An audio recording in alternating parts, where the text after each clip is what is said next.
pela fé no Filho de Deus sou vencedor. Todo mal afasta de mim, Cristo Senhor. Irmãos e irmãs, nós estamos iniciando o mês de outubro, primeiro domingo de outubro, e nós estamos iniciando também uma nova série. Neste mês de outubro, nós comemoramos o Dia da Reforma Protestante do século XVI. 31 de outubro de 1517 foi que Martinho Lutero afixou as 95 teses na porta da igreja de Wittenberg, ali na Alemanha, dando início então a este movimento, a esta reforma que originou a igreja protestante, a igreja que nós fazemos parte. Nós somos uma igreja presbiteriana, uma igreja presbiteriana independente, um ramo da igreja reformada, um ramo da igreja de Cristo Jesus. E a cada domingo falaremos sobre um aspecto da reforma protestante do século XVI. Estamos completando 503 anos da reforma protestante e nós estaremos comemorando durante o mês todo esta reforma. Então somos esta igreja e nós temos esse compromisso, acima de tudo, com a palavra do nosso Deus. Já que a reforma protestante foi considerada uma volta à palavra de Deus, uma volta da igreja. E nós temos que, a volta da igreja para a palavra de Deus. E nós temos insistido nisso quando falamos do novo normal, que nós, para enfrentarmos este novo normal, precisamos voltar à palavra de Deus, ao normal de Deus para a vida da igreja. Por isso, nós vamos meditar nesta manhã sobre isso. Falaremos sobre a reforma e a Bíblia, tá? A reforma e a palavra de Deus, ou seja, a autoridade suprema da palavra de Deus, porque naquela época se vivia aí em torno, em função das tradições, em função também das bulas papais, em função de muitas coisas, e a palavra de Deus ficava deixada de lado. Essa palavra não era lida pelas pessoas, somente o clero manuseava essa palavra, e aí então a reforma protestante vem trazer isso, vem buscar retomar essa palavra de Deus para a vida da igreja, para a vida de todas as pessoas. João Calvino, o grande reformador João Calvino, em seu comentário no livro de Hebreus, Calvino escreveu vários comentários da Bíblia, e ele dizia o seguinte: sempre que o Senhor se nos acerca com a sua palavra, Ele está tratando conosco da forma mais séria, com o fim de mover todos os nossos sentidos mais profundos. Portanto, não há parte da nossa alma que não receba a sua influência. Quando Deus fala, as coisas nunca mais são as mesmas. A nossa vida muda radicalmente. A palavra de Deus abala, transforma, questiona tudo e a todos por inteiro. A palavra de Deus desnuda a nossa realidade, mostra quem realmente nós somos. É um espelho que mostra com clareza, quase que insuportável, o nosso verdadeiro eu. É assim quando lemos a palavra de Deus, é assim quando ouvimos a palavra de Deus. Nós não permanecemos o mesmo. Nós podemos até resistir a essa palavra, mas ela sempre vai nos incomodar, vai nos impactar e vai nos desafiar a tomarmos uma posição. Jesus, quando disse aos discípulos, lá em Lucas, no capítulo 5, que lançassem as redes, porque eles haviam pescado a noite inteira, não havia conseguido nada, e aí eles ouvem a palavra de Jesus, a ordem de Jesus, e obedecem, e aí lançam as redes e pescam muitos peixes, a ponto de poder dividir isso com outros barcos também que estavam ali. Pedro, em vez de ficar maravilhado com a pesca, com a extraordinariedade daquilo que havia acontecido, Pedro então se manifesta desta maneira: afaste-se de mim, Senhor, pois sou pecador. Ou seja, Pedro, diante da palavra de Deus, ele reconhece quem realmente ele era. Moisés, diante do chamado de Deus, ele então diz: Senhor, como eu posso ir para o Egito, como eu posso libertar o povo e falar com Faraó, se eu nem sei falar, se eu não consigo falar, que eu sou pesado de língua. Isaías, no capítulo 6, quando vê a Deus, ele ouve a sua voz e ele reconhece também a sua condição de pecador. E ele diz: ai de mim, que estou perdido. Jeremias, lá no capítulo 1, diante da palavra de Deus, parece ter uma crise de regressão. E ele então se expressa dessa maneira: ah, Senhor Deus, eis que não sei falar, porque não passo de uma criança. E eu queria ler um outro texto agora da palavra de Deus, que mostra claramente como fica a pessoa diante da palavra de Deus. Ou seja, quando Deus fala, mexe com as nossas estruturas, e diante da palavra de Deus nós nos prostramos. Então abra a sua Bíblia ou o seu celular e acompanhe essa leitura da palavra de Deus lá de Ezequiel. Ezequiel capítulo 2 inteiro e o capítulo 3 do primeiro verso ao verso 7. Deus chama Ezequiel para ser profeta.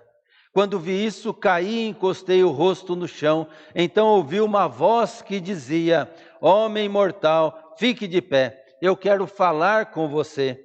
Enquanto a voz falava, o Espírito de Deus entrou em mim e me fez ficar em pé. E eu ouvi a voz do Senhor dizer: homem mortal, eu estou mandando o povo de Israel que se revoltou e se virou contra mim.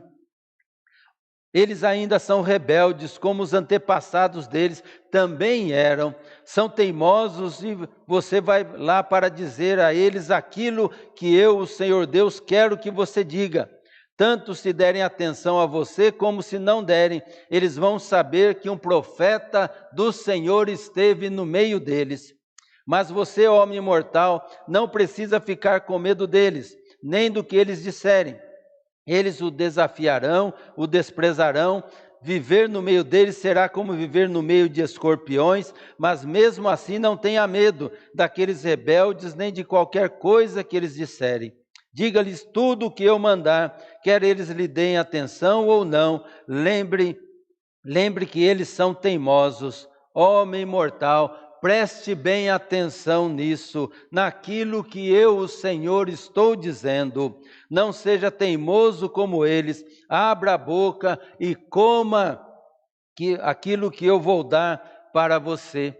Aí eu vi uma mão que se estendia para mim, segurando um rolo, segurando a palavra de Deus. Ela o desenrolou e vi que nos dois lados havia coisas escritas. E o que estava escrito eram gritos de dor, lamentos e gemidos.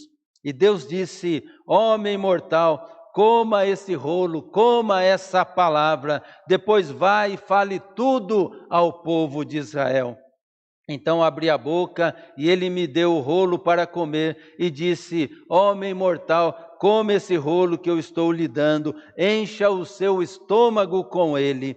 Eu comi e era doce como mel. Então Deus disse: homem mortal, vai e diga ao povo de Israel o que eu ordenar. Não estou enviando você a uma nação que fala uma língua estrangeira difícil para os israelitas. Se eu enviasse a grandes nações que falam línguas difíceis, que você não pudesse entender, elas dariam atenção a você. Porém, o povo de Israel não vai lhe dar atenção, pois eles não querem ouvir aquilo que eu digo. Todos eles são teimosos e rebeldes e não querem ouvir a minha palavra. O profeta Ezequiel, diante da palavra de Deus, ele cai literalmente de joelhos. Ele se prostra diante do Senhor, diante da sua palavra. Porque quando Deus fala, nós trememos na base da nossa própria existência. Ficamos vulneráveis e os nossos pecados, a nossa condição de pecador, aflora diante da santidade de Deus. Ezequiel, no capítulo 1, tem uma visão de Deus, e essa visão do Senhor apontava para a palavra do Senhor, porque a visão ela está sempre atrelada à palavra de Deus. Todas as experiências que os servos e servas de Deus vivenciam na sua vida está sempre atrelada à palavra de Deus. Sem a palavra, a visão perde o seu sentido. Sem a palavra, a visão não tem o seu valor. É interessante notar que quando Deus fala, o profeta treme e geme e cai de joelhos. Mas quando Deus não fala, o profeta morre de inanição. Ele fica ali desanimado, ele fica parado, ele fica sem sentido. O profeta precisa ouvir a palavra de Deus, o profeta vive da palavra de Deus. Ela é a razão da sua própria existência. É a palavra de Deus que o chama, o vocaciona e o sustenta, o mantém. É o profeta, e mais, o profeta não vive apenas da palavra de Deus, mas também da palavra de Deus. Ele está a serviço de um Deus que tem uma palavra, um Deus que fala, um Deus que se comunica. Na verdade, o profeta não tem uma causa própria, a sua causa é estar a serviço da palavra de Deus, anunciá-la e vivê-la como tal. O profeta é aquele que recebe a palavra e se compromete com ela. Na experiência de Ezequiel, isto adquire um colorido radical. O profeta é intimado a abrir a sua boca e comer a palavra, alimentar-se dela. Veja que não era só ouvir a palavra de Deus, mas também comer, ingerir essa palavra, mastigar essa palavra para a sua vida. Se o profeta vive da palavra, então ele deve alimentar-se dela e se dar por satisfeito com ela. No século passado, os evangélicos eram considerados o povo da palavra. A leitura e o estudo da palavra de Deus eram marcas distintivas do povo evangélico. E isso desagava numa prática da palavra de Deus, num compromisso sincero com o Deus que fala, com o Deus que orienta, repreende, consola, liberta e salva. Isso, irmãos e irmãs, nós recebemos como herança da reforma protestante do século XVI. Martinho Lutero, o monge agostiniano, que a princípio influenciado pelos seus companheiros, levado também pelo consenso de muitas pessoas, ele não tinha as suas restrições em relação às indulgências, em relação àquilo que acontecia na igreja da época.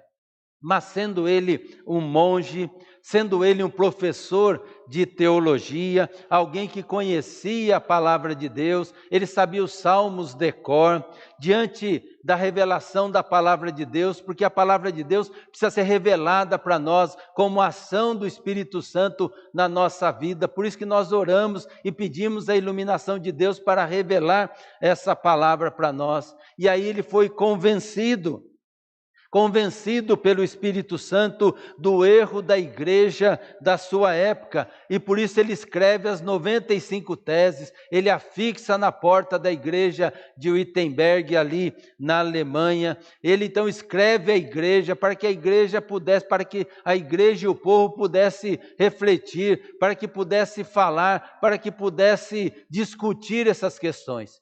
Essas teses estavam escritas ali, né, no alemão popular, ou seja, para que o povo pudesse entender e compreender aquilo que estava sendo ali colocado. Lutero tinha tanto essa preocupação que ele andava nas feiras populares para ouvir o povo falando, o povo conversando, para então assim colocar no papel, para escrever e para falar aquilo que o povo estivesse compreendendo. E ele escreve as suas teses que fala ali da graça de Deus, que mostra realmente o pecado da igreja, o pecado do povo, para que houvesse arrependimento, para que houvesse entrega, confissão e perdão dos pecados. no seu livro do cativeiro babilônico da igreja, depois de convencido do erro das indulgências, escreve então ele solicitando aos livreiros e leitores que queimassem os seus escritos anteriores e adotassem a proposta da reforma, ou seja, a salvação pela graça de Deus mediante a fé em Jesus Cristo. Com isso, uma das marcas da reforma protestante é a sola escritura, ou seja, somente a palavra de Deus. É a revelação dele para nós. Nenhum outro escrito ganha esta autoridade. Nenhum outro escrito tem a mesma autoridade, seja do Papa, seja do pastor, seja do sacerdote, seja de quem for. É a palavra de Deus que é o norte, é a palavra de Deus que é a orientação segura para a igreja, para o povo, para cada pessoa.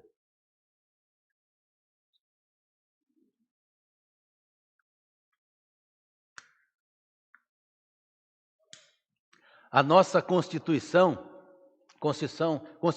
da IPI do Brasil, lá no artigo 2º, declara o seguinte: a igreja tem como regra única e infalível de fé e prática as sagradas escrituras do Antigo e do Novo Testamentos. Ou seja, é ela que orienta, é ela que nós devemos seguir, é ela que nós devemos ouvir. Todas as outras vozes devem ser caladas para que possamos ouvir então a palavra do nosso Deus. E esta afirmação de que a Bíblia é a nossa regra única, infalível de fé e prática, ela é defendida por toda a igreja evangélica, seja qual for a denominação. Temos uma herança e uma afirmação constitucional que a palavra de Deus é o nosso alimento diário. Precisamos ler constantemente, assim como o ar que nós respiramos, assim como o alimento material que nós comemos todos os dias, precisamos ler a palavra de Deus todos os dias. No entanto, quando nós olhamos para a igreja hoje, parece que estamos deixando de ser o povo da palavra. Os crentes ainda continuam levando a Bíblia para a igreja, mas o relacionamento com ela está mudando ou já mudou para muitos. A Bíblia já não é consultada com a mesma intensidade, com a mesma inteireza, mas de forma seletiva. Lê-se apenas aquilo que interessa, isso quando lê. As pessoas preferem muitas vezes ler aquilo que a rede social coloca, as orientações que um político diz, as orientações que um artista diz, as orientações que um cantor fala, do que a palavra de Deus para a sua vida e para a sua conduta. As pessoas, os crentes hoje vivem mais daquilo que o Facebook diz do que aquilo que a palavra de Deus diz. Gente, eu não estou sendo radical não, é isso mesmo que tem acontecido. As pessoas não têm levado a sério a palavra de Deus, as pessoas não conhecem a palavra de Deus, conhecem versículos isolados, e versículo isolado não representa a palavra de Deus, porque a palavra de Deus é o todo, ela não é uma coxa de retalhos. Precisamos conhecer a Bíblia como um todo. Lê-se somente aquilo que vai reforçar os nossos ideais, a nossa ideologia, os nossos desejos, os nossos pensamentos. Mas não lê a palavra como um todo que vai confrontar a nossa vida, confrontar a nossa postura, confrontar aquilo que estamos acreditando. E nós percebemos isso em duas dimensões. A primeira, numa dimensão, percebemos uma busca desenfreada por visões, por experiências, não necessariamente da palavra de Deus. Mais do que ouvir a voz de Deus, as pessoas querem ter visões, as pessoas querem ter experiências, vivenciar experiências fortes na sua vida, para aí sim crer na palavra de Deus. Quer dizer, fazem ao contrário, em vez de crer na palavra, para que possam então ter experiências com Deus, não. Querem ter experiências para depois crer na palavra. Querem vivenciar situações que fazem cócegas, que mexem com as nossas emoções. Os cultos são medidos ou julgados pelo sentimento e não pela presença de Deus e da sua palavra. Ou seja, se eu me sentir bem no culto, então aí foi bênção. Não é porque Deus estava lá, porque Jesus estava presente, porque o Espírito Santo estava se manifestando, mas é porque eu me senti bem. No entanto, o que Deus tem para nós é fundamentalmente a sua palavra.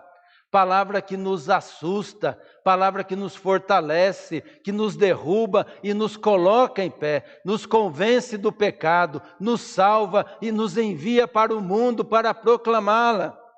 Assim como foi com Ezequiel e muitos outros servos e servas de Deus. Deus até nos dá visões, Deus nos dá experiência sim, Deus nos dá sonhos, mas o resultado final é sempre a sua palavra. Sonhos e visões não podem preceder aquilo que é mais importante, a palavra de Deus. Podemos afirmar, fundamentado na palavra de Deus, que nem a visão e nem o sonho têm vida própria. A validade dessas experiências está intimamente ligada ao falar de Deus e à nossa submissão ou obediência a essa palavra. Sonhos e visões que não estão em conformidade com a palavra não vêm de Deus. Isso significa que nenhuma visão ou sonho pode contradizer melhor a palavra de Deus, pois é a palavra que fundamenta essas experiências.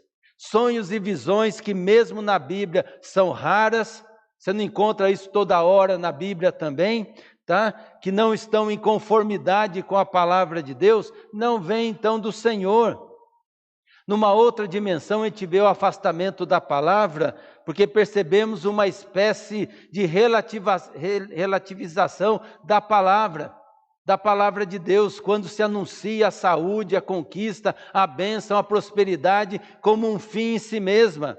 É uma espécie de neurolinguística evangélica ou autoajuda que agrada em cheio as pessoas. Aliás, eu tenho comigo que autoajuda ajuda quem escreve, porque quem escreve recebe muito dinheiro, vende muita coisa. Está cheio de gente aí que está pregando e dando palestras de autoajuda e tem ajudado as pessoas, mas tem ajudado mais a si mesmo. Mas no fundo, as pessoas não percebem isso, ou quando percebem já gastaram muito dinheiro, porque geralmente as bênçãos de Deus, quem está à procura dessas bênçãos de Deus, são pagas e caras e geralmente geram culpa e doença. Porque eles dizem assim, as pessoas que vão procurar, quer ser curado, quer ter prosperidade, quer alcançar aí os benefícios de Deus, as questões econômicas, e aí quando não conseguem, não recebem, não ficam curados, não ficam ricos, aí o que ouvem por parte daqueles que ministram isso? Você não teve fé. A culpa, portanto, é sua. É sua que foi lá, que foi buscar, mas não teve fé para acreditar que as coisas iriam acontecer. Se não consegue sair da pobreza, é porque não tomou posse das riquezas que o Senhor tem reservado para ela.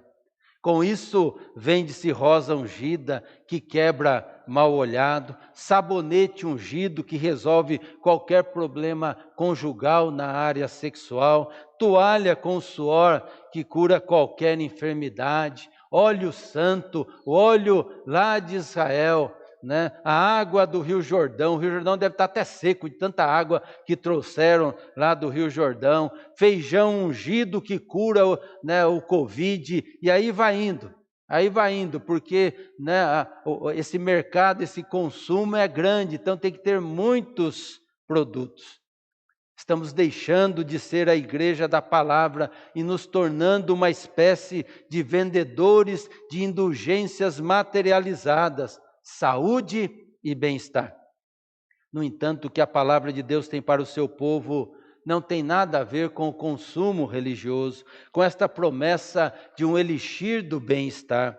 A palavra de Deus nos coloca de pé, nos transtorna, nos orienta, nos coloca a serviço da graça e do juízo da parte de Deus no mundo no qual vivemos. Deus não está a serviço do suprimento dos nossos desejos, cada vez mais excêntricos de alguns cristãos. Deus não se permite ser colocado numa disputa onde, pelas evidências, querem descobrir quem é o Deus mais forte.